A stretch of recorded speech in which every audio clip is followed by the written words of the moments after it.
থালা ঠেলে ওঠে দাদা, অল্প খেয়ে ভাত। হলোটা কি? বৌদি বলে, দেখে ভরা পাত।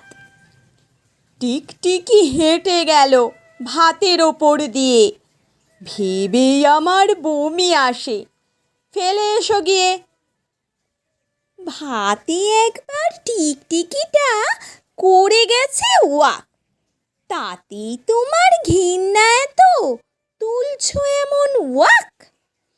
খালি পায়ে হেঁটে গেছে, সমস্যা কি আছে? টিকটিকি কি জুতো পরে ভাতে হেঁটে গেছে?